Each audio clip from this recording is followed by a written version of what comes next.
Sebelum kita memulai ibadah, mari bersama-sama kita perkatakan dengan iman Mazmur 91 sebagai doa kita. Dalam lindungan Allah, orang yang duduk dalam lindungan yang maha tinggi dan bermalam dalam naungan yang maha kuasa akan berkata kepada Tuhan, tempat perlindunganku dan kubu pertahananku, Allahku yang kupercayai.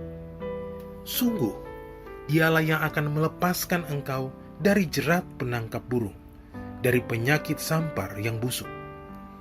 Dengan kepaknya ia akan menudungi engkau. Di bawah sayapnya engkau akan berlindung. Kesetiaannya ialah perisai dan pagar tembok. Engkau tak usah takut terhadap kedahsyatan malam, terhadap panah yang terbang di waktu siang, terhadap penyakit sampar yang berjalan di dalam gelap, terhadap penyakit menular yang mengamuk di waktu petang. Walau 1.000 orang rebah di sisimu dan 10.000 di sebelah kananmu, tetapi itu tidak akan menimpamu. Engkau hanya menontonnya dengan matamu sendiri dan melihat pembalasan terhadap orang-orang fasik. Sebab Tuhan ialah tempat perlindunganmu, yang maha tinggi telah kau buat tempat perteduhanmu. Malapetaka tidak akan menimpa kamu, dan tulah tidak akan mendekat kepada kemahmu. Sebab malaikat-malaikatnya akan diperintahkannya kepadamu untuk menjaga engkau di segala jalanmu. Mereka akan menatang engkau di atas tangannya, supaya kakimu jangan terantuk kepada batu. Singa dan ular tedung akan kau langkahi. Engkau akan menginjak anak singa dan ular naga. Sungguh, hatinya melekat kepadaku, maka aku akan meluputkannya. Aku akan membentenginya, sebab ia mengenal namaku. Bila ia berseru kepadaku, aku akan menjawab. Aku akan menyertai dia dalam kesesakan. Aku akan meluputkannya dan memuliakannya. Dengan panjang umur akan kukenyangkan dia, dan akan kuperlihatkan kepadanya keselamatan daripadaku.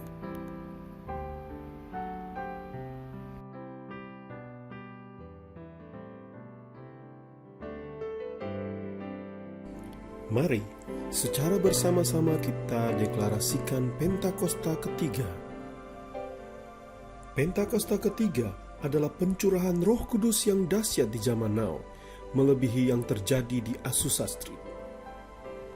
Pentakosta ketiga akan mengakibatkan penuaian jiwa yang terbesar dan terakhir sebelum Tuhan Yesus datang kembali. Pentakosta ketiga akan membangkitkan generasi Yeremia, yaitu anak-anak muda yang dipenuhi oleh Roh Kudus, cinta mati-matian kepada Tuhan Yesus, tidak kompromi terhadap dosa dan akan bergerak untuk memenangkan jiwa. Pentakosta ketiga lahir di Indonesia yang bergerak ke bangsa-bangsa. Gerakan ini dari timur ke barat dan akan kembali ke Yerusalem. Pentakosta ketiga akan memberikan kuasa untuk menyelesaikan amanat agung, dan setelah itu Tuhan Yesus datang kembali.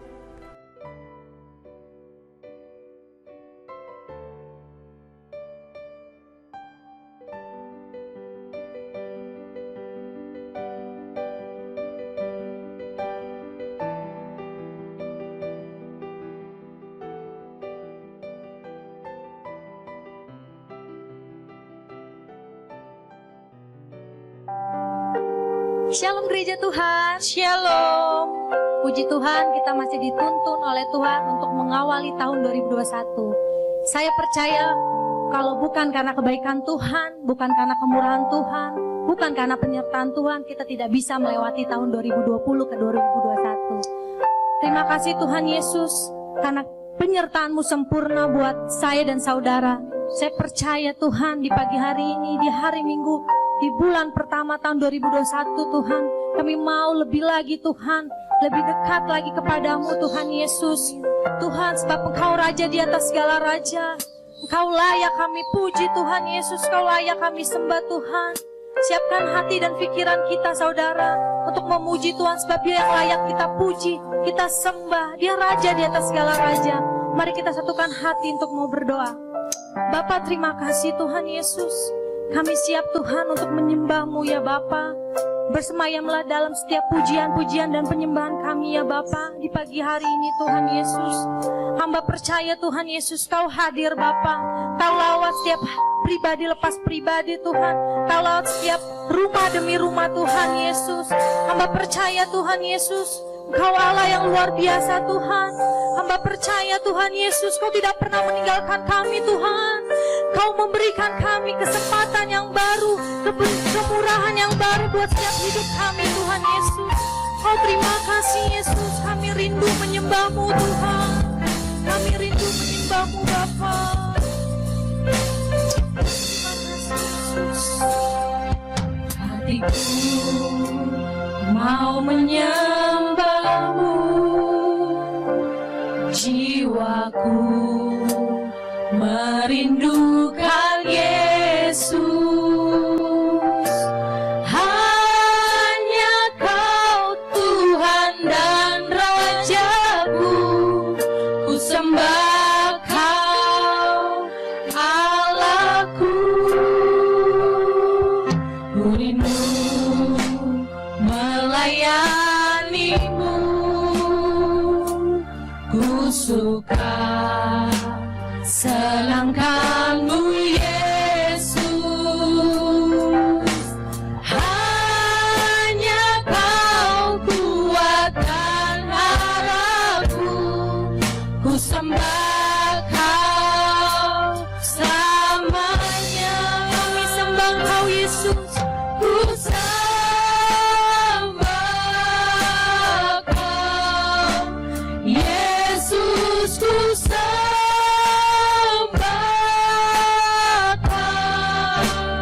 segenap hati kami Tuhan Yesus, segenap hatiku dan kekuatanku, ku rindu menyembah-Mu Yesus. Mari angkat pujian kita dari awal saudara.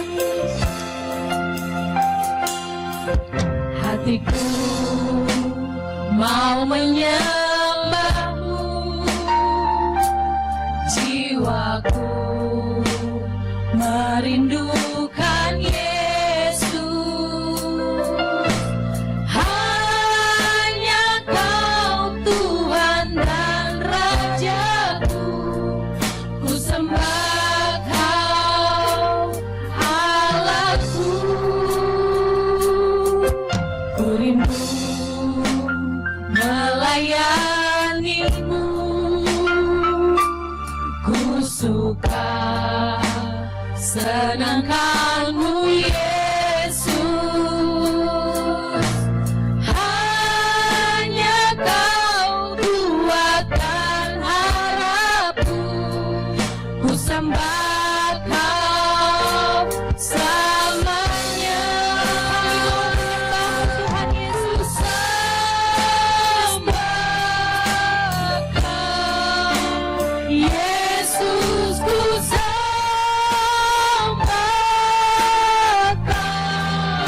segenap hati kami Tuhan, segenap hatiku, kekuatan kami Bapa, kekuatanku, kami rindu menyembah-Mu Tuhan Yesus, menyembah-Mu Yesus, ku sembah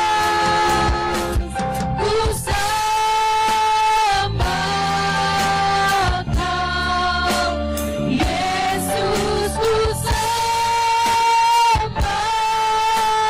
Kau segenap hatiku dan kekuatanku, ku rindu menyembah-Mu Yesus,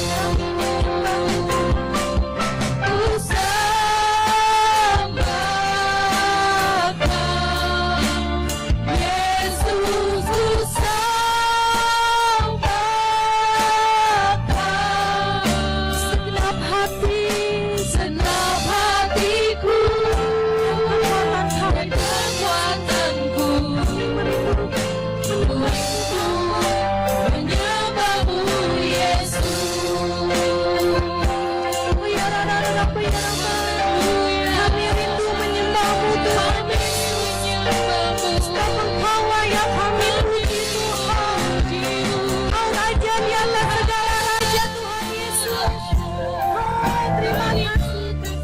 Angkat pujian saudara kepada Tuhan. Angkat pujian syukur saudara. Angkat pujian syukur saudara. Terima kasih Tuhan Yesus. Kau Raja di atas segala raja. Kami rindu menyembahmu Bapa. Kau hadir dalam hidup kami. Kau hadir dalam hidup pribadi kami.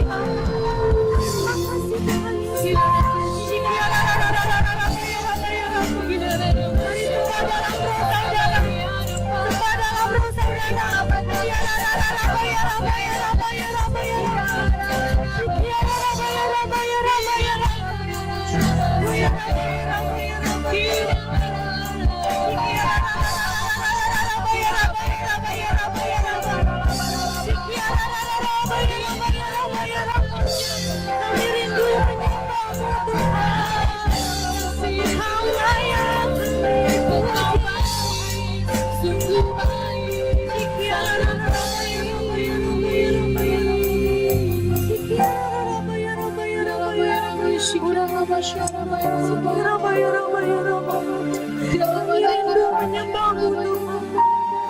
Kau layak kami puji, bersemayam dalam setiap penyembahan kami Tuhan Yesus.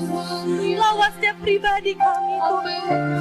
Hamba percaya Tuhan, Kau ada di dalam setiap pribadi kami, setiap di rumah-rumah Tuhan Yesus. Oh, terima kasih Tuhan. Terima kasih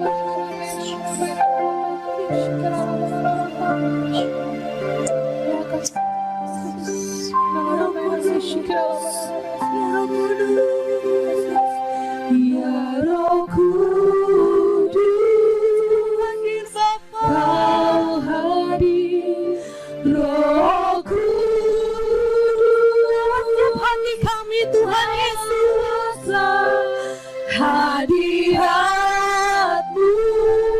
kami penuhiku, waktuku datang untuk menyembahmu ya Roh Kudus, ya Roh Kudus, hadir Roh Kudus, hadir Roh Kudus, setiap kami bawakan hadirat-Mu,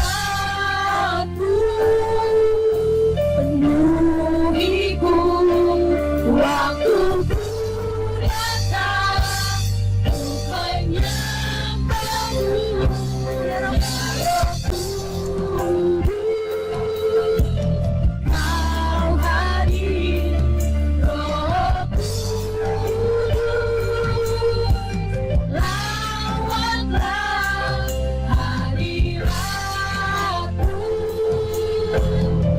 penuhiku, waktuku datang untuk menyembahmu.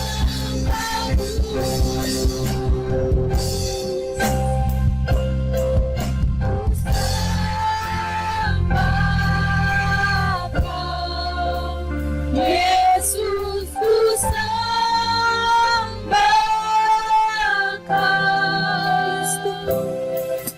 Senap hatiku dan kekuatanku, kami rindu menyembahmu Tuhan, rindu menyembahmu Yesus. Ku sembah Kau Tuhan. Terima kasih Tuhan Yesus. Yesus, ku sembah Kau. Senap hatiku dan kekuatanku, ku rindu menyembahmu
Shalom semua! Di dalam edisi Voice of Pentecost kali ini, kita akan membahas satu topik yang sangat menarik, yaitu teologi kemakmuran, benar atau salah.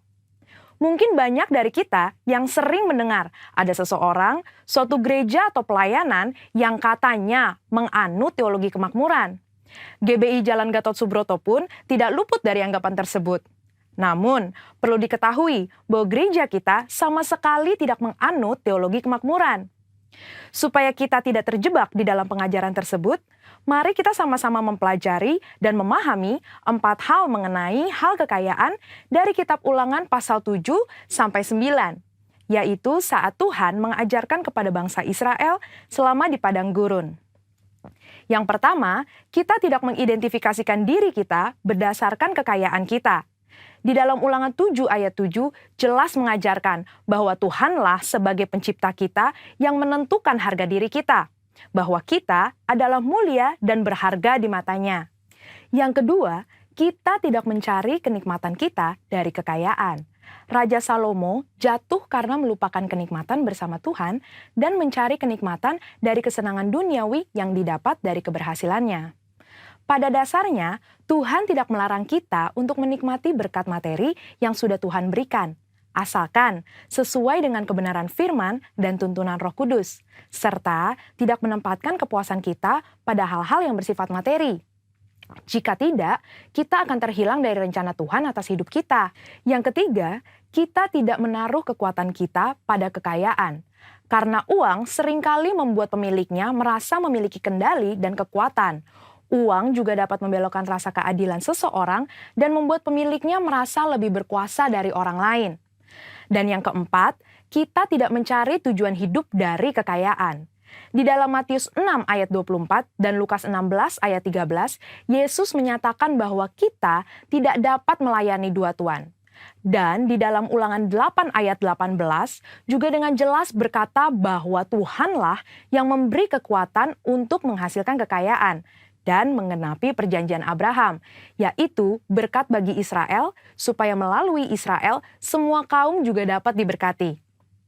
Kita perlu mengerti 4 hal tersebut, supaya kita tidak dapat dengan mudah terbawa oleh pengajaran teologi kemakmuran. Karena teologi kemakmuran adalah suatu penyimpangan dari sebuah pengajaran Alkitab yang benar. Ingat, Tuhan mau kita sebagai anak-anaknya berhasil dan diberkati, namun melalui pengajaran yang benar. Supaya lebih jelas, mari kita sama-sama telaah 3 penyimpangan ajaran utama teologi kemakmuran. Ajaran yang pertama dikatakan bahwa Allah menginginkan semua anak-anaknya berhasil. Kalimat ini sebetulnya tidak salah, namun menjadi salah jika dipahami secara ekstrim, yaitu jika kita tidak diberkati atau berhasil, artinya kita bukanlah anak Tuhan. Padahal di dalam Yosua 1 ayat 8 dengan jelas mengajarkan bahwa tolak ukur menilai keberhasilan tidak dapat dinilai secara materi.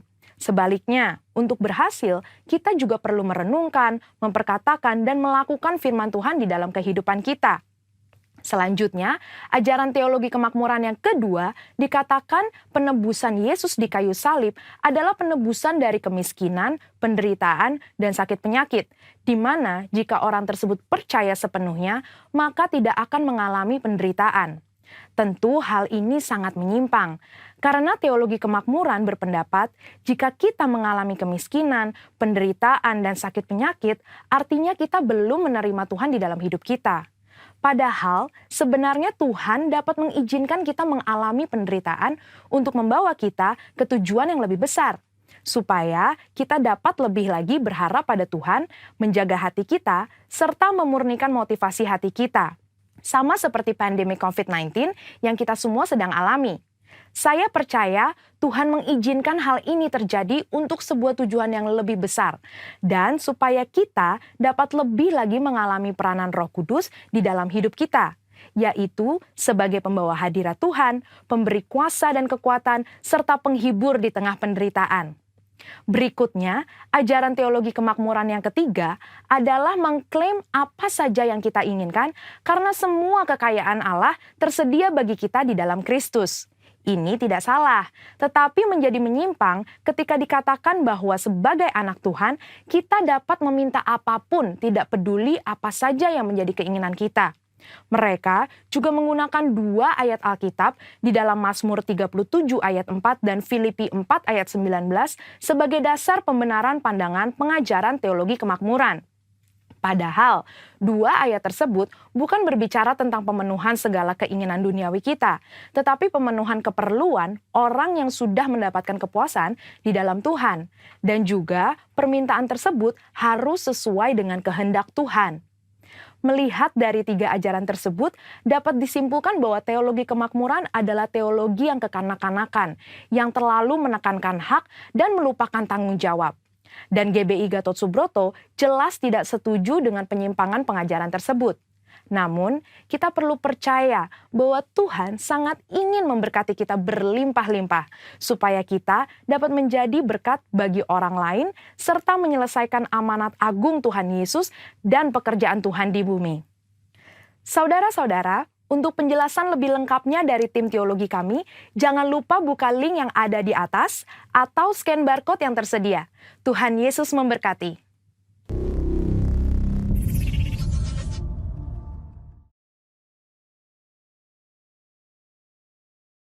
Shalom Bapak Ibu Saudara yang dikasihi Tuhan. Wow, luar biasa. Hari ini kita kembali bertemu dalam ibadah online.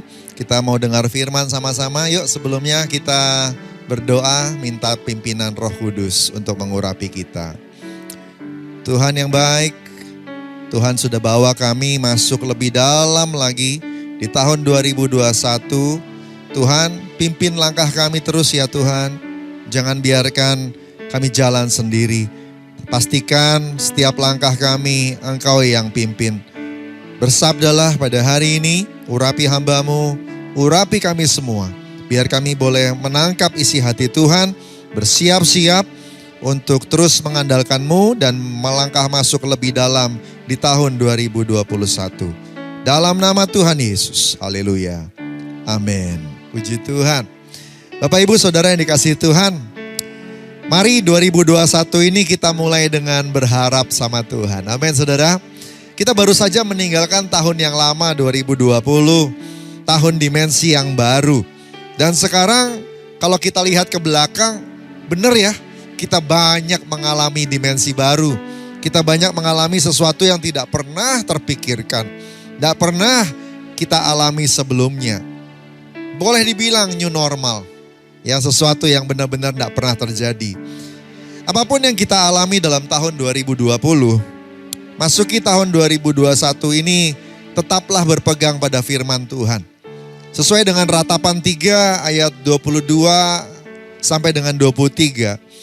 Firman Tuhan berkata, tak berkesudahan kasih setia Tuhan. Tak habis-habisnya rahmatnya. Selalu baru tiap pagi, besar kesetiaan-Mu. Yang setuju sama saya katakan amin. Saudara kasih Tuhan, rahmat Tuhan akan terus baru setiap pagi. Ini dasar untuk kita percaya bahwa 2021 akan lebih baik daripada 2020. Kita mengimani, kita percaya karena kasih Tuhan. Bukan karena apa-apa, tapi karena kasih Tuhan. Whatever happen will happen. Apapun yang terjadi di depan kita tidak tahu. Tapi kasih Tuhan tidak berubah. Rahmatnya selalu baru tiap pagi. Besar kesetiaannya. Amin saudara. Ayat 24-nya bilang begini. Tuhan adalah bagianku, kata jiwaku, oleh sebab itu aku berharap kepadanya. Kita berharap 2021 lebih baik daripada 2020. Yang setuju sama saya katakan haleluya. Tepuk tangan buat Tuhan kita, haleluya. Puji Tuhan. Kalau kita benar-benar berharap sama Tuhan, yang berikutnya, maka Mazmur 118 ayat 8 berkata, lebih baik berlindung pada Tuhan daripada percaya kepada manusia.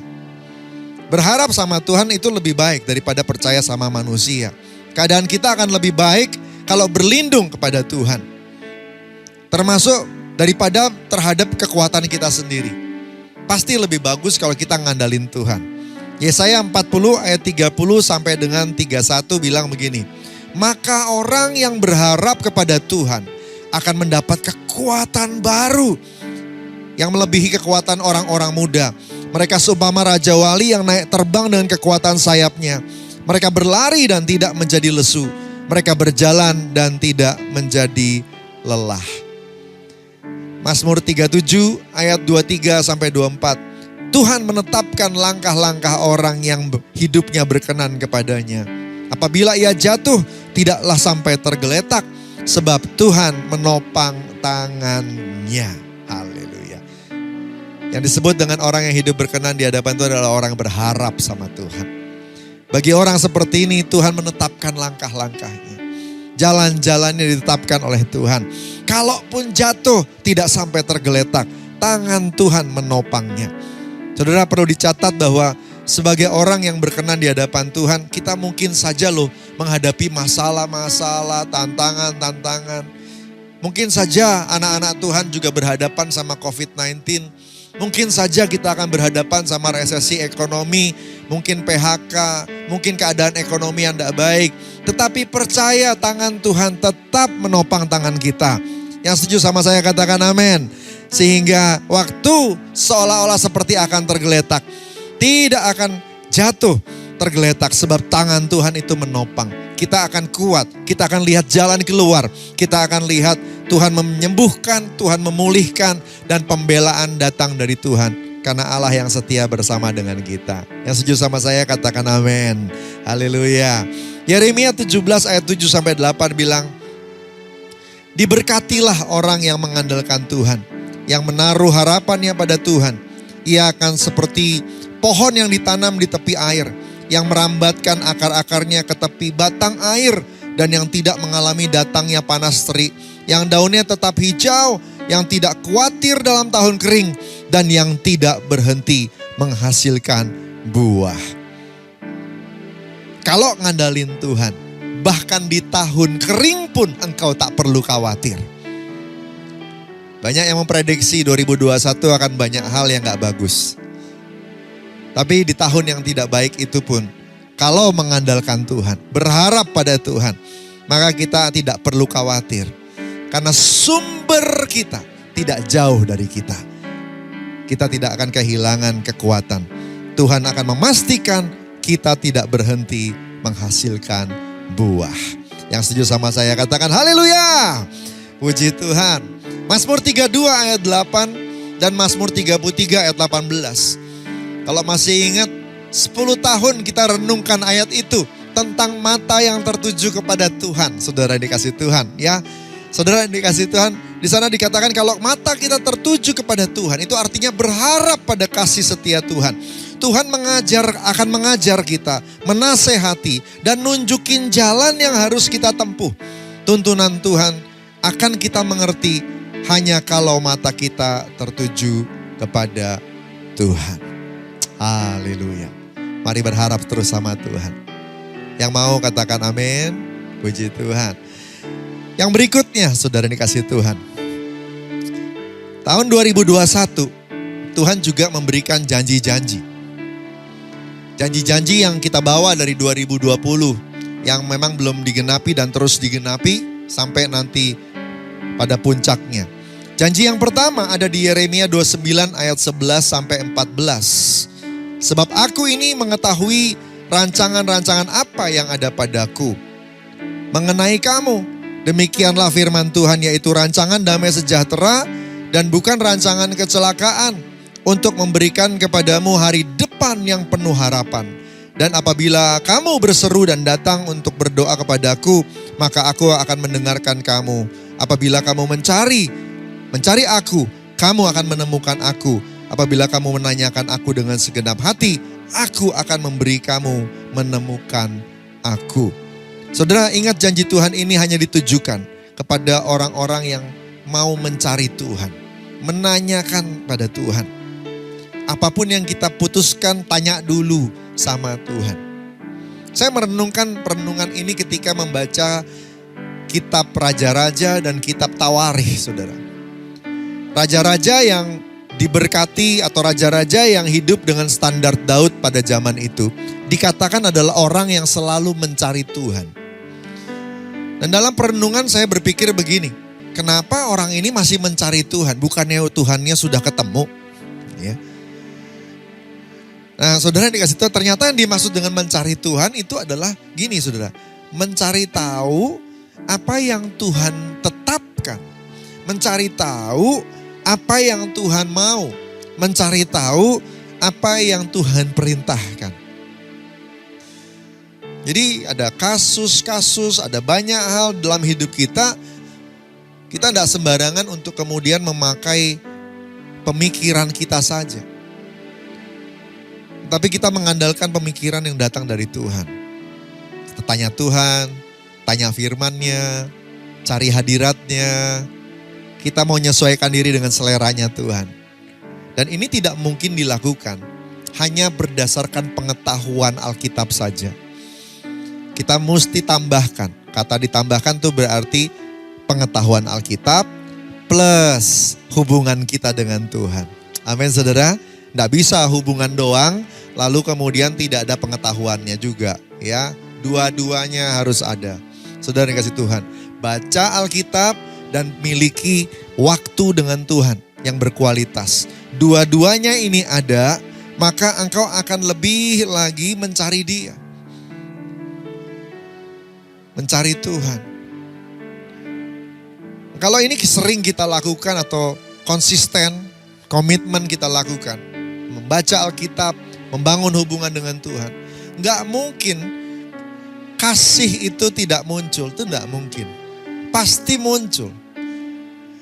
Dan cinta pada Tuhan, mengasihi Tuhan, itu yang jadi kekuatan kita nanti dalam keadaan apapun. Diumpamakan seperti pohon yang ditanam di tepi aliran air. Nggak lepas dari sumbernya. Waktu engkau dan Tuhan sudah punya hubungan cinta kasih yang lebih lagi. Saudara dikasih Tuhan karena pengenalan firman dan karena hubungan, pengenalan pemahaman hubungan dengan Tuhan. Maka engkau akan kuat jalan bersama dengan Tuhan. Amin saudara. Dan Mazmur 91 ayat 14 sampai 16 bilang, kalau hatimu melekat kepadaku maka aku akan meluputkannya. Aku akan membentenginya sebab ia mengenal namaku. Bila ia berseru kepadaku aku akan menjawab. Aku akan menyertai dia dalam kesesakan. Aku akan meluputkannya dan memuliakannya. Dengan panjang umur akan kukenyangkan dia dan akan kuperlihatkan kepadanya keselamatan daripadaku. Haleluya. Dahsyat saudara. Puji Tuhan. Nah, akhir tahun 2020 dalam doa gembala sidang kita mohon petunjuk kepada Tuhan supaya bisa menyampaikan visi untuk 2021. Dan beliau berdoa minta Tuhan bicara untuk menuntun ke 2021, ya.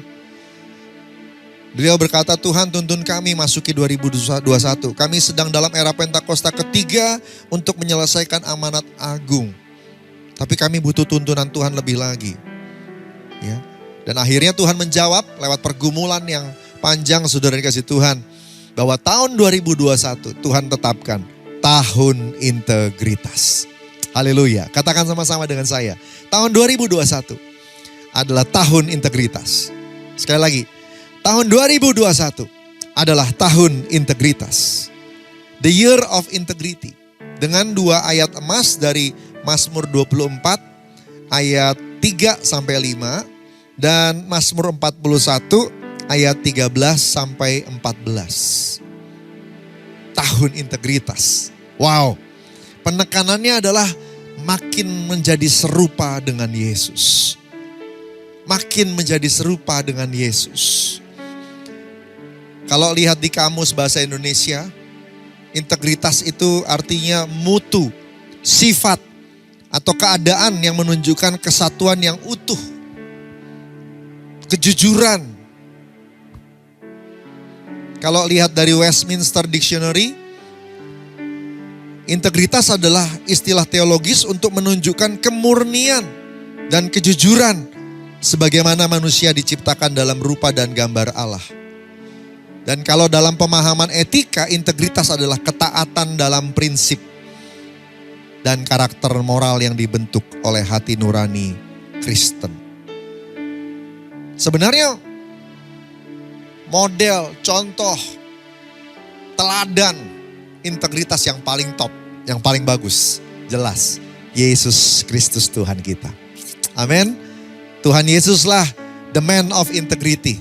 Tuhan Yesuslah yang sebenarnya jadi model kita. Dan kita mau belajar kayak dia. Hidup seperti dia. Gimana caranya bisa punya integritas.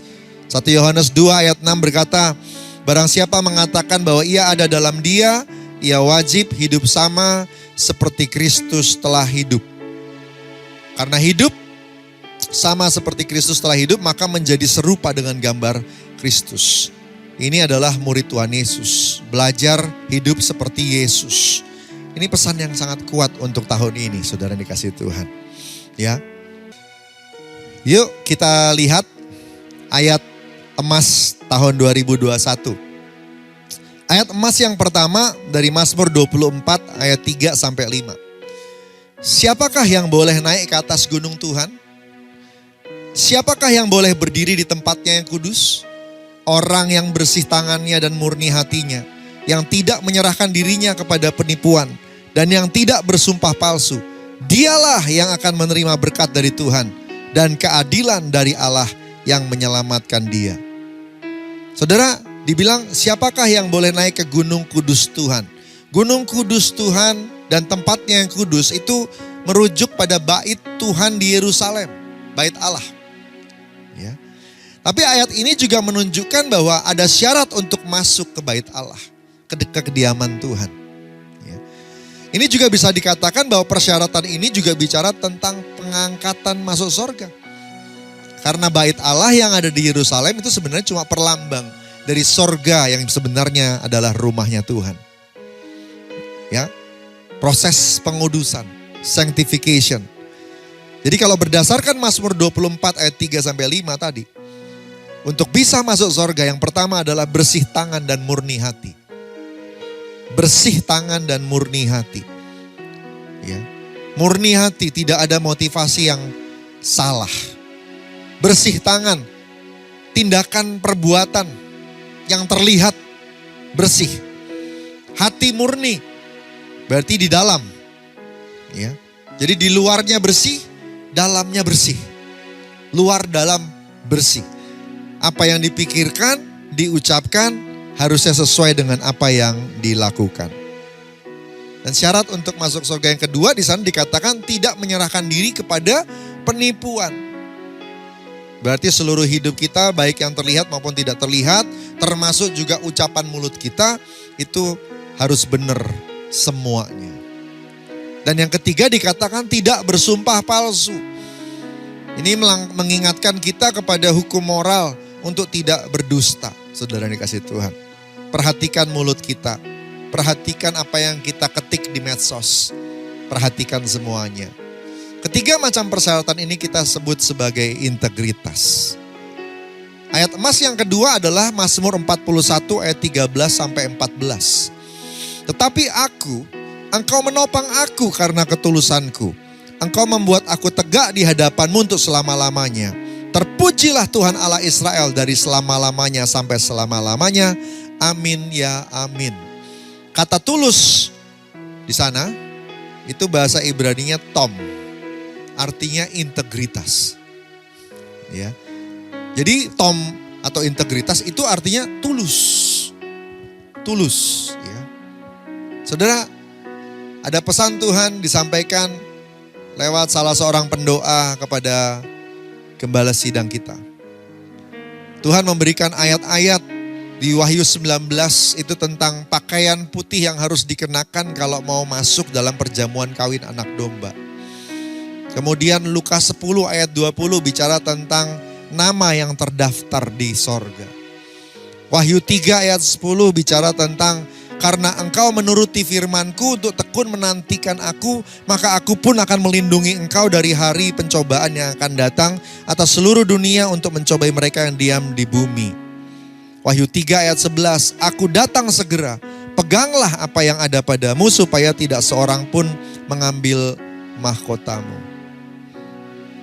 Artinya Kita mesti waspada hari-hari ke depan lebih lagi.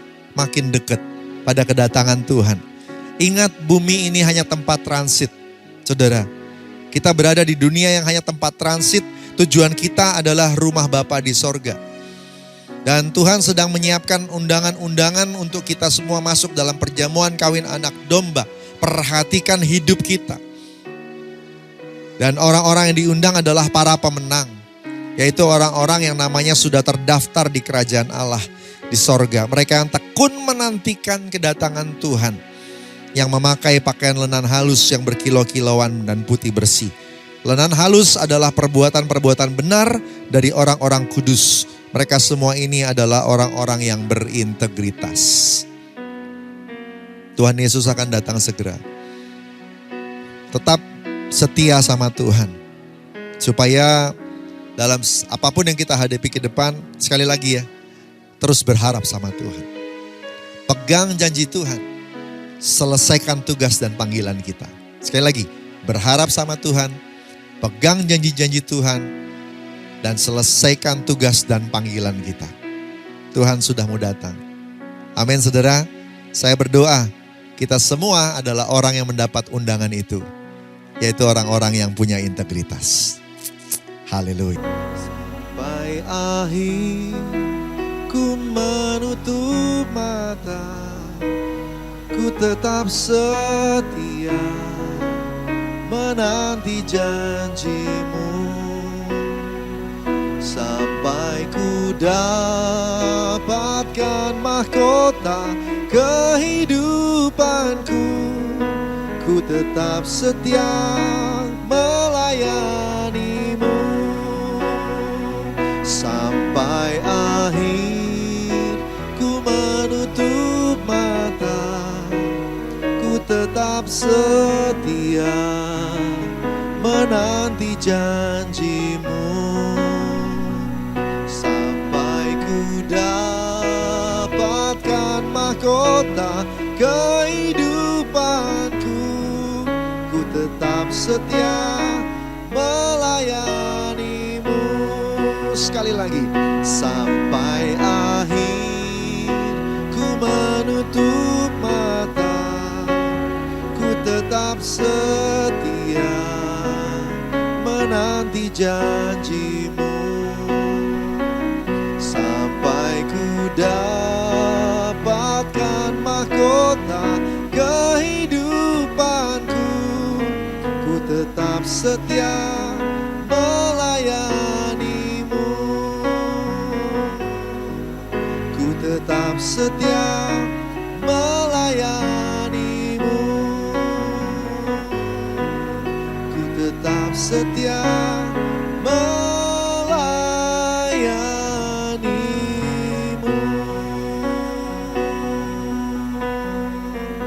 Shana maya rania maya shaka maya rana marana marania maya sana maya bo. Haleluya, haleluya. Shana maya rania maya shaka maya rana marana marana maya bo. Kekuatan dari Tuhan terus mengalir buat kami semua yang mendengarkan firman ini dan pesan-Mu. Biar setiap kami boleh terus berharap sama Tuhan, memegang janji-janji Tuhan, dan terus berjalan menggenapi panggilan kami, menyelesaikan tugas kami, setia melayani Tuhan lewat hidup kami, lewat tugas-tugas kami. Tuhan urapi kami, mampukan kami untuk melakukan semuanya. Dan kalau ada penghalang-penghalang seperti sakit penyakit, sembuhkan dalam nama Yesus. Biar kesehatan jadi milik kami yang mau setia melakukan perintah-Mu. Tuhan jamah semuanya. Kalau ada halangan dalam bentuk keuangan, Tuhan jamah semuanya. Pulihkan, berkati ya Tuhan. Sehingga apa yang kami kerjakan Tuhan buat berhasil. Dan kami semua bisa genapi panggilan Tuhan. Terima kasih Bapak. Semua halangan perintah untuk kami menyelesaikan tugas singkirkan. Dan biar kami bisa fokus, konsisten, presisi, progresif untuk terus excellent menyelesaikan tugas kami. Terima kasih Bapak. Terima kasih Tuhan. Berkati anak-anak-Mu semuanya. Mari yang mau melakukan firman Tuhan angkat tangannya. Tuhan berkati mereka semua. Berkati dalam nama Tuhan Yesus. Jamah dengan Roh Kudus, penuhi dengan Roh Kudus. Urapi ya Tuhan. Terima kasih Bapa, terima kasih. Terima kasih Tuhan. Terima kasih. Berkati kami semua. Dalam nama Tuhan Yesus. Haleluya. Amin. Amin. Kekasih-kekasih Tuhan, mari kita angkat hati kita terima doa berkat. Terimalah berkat berlimpah-limpah dari Allah Bapa di surga, kasih karunia yang setia dari Tuhan Yesus Kristus, persekutuan manis dengan Roh Kudus menyertai dari hari ini sampai Maranatha, sampai selama-lamanya. Yang diberkati Tuhan sama-sama katakan amin. Selamat hari Minggu.